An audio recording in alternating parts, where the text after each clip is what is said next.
If your vehicle is not equipped with this instrument panel, please see your owner's manual for more information. The rear automatic braking or RAB system can assist the driver when the vehicle is backing up.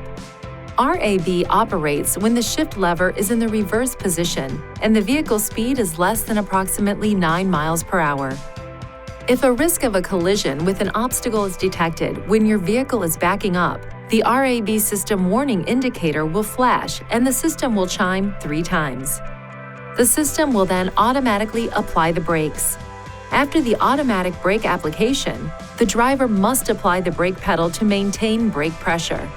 To enable or disable the system, use these controls to select settings: driver assistance, emergency assist, then rear auto braking to toggle the system on or off.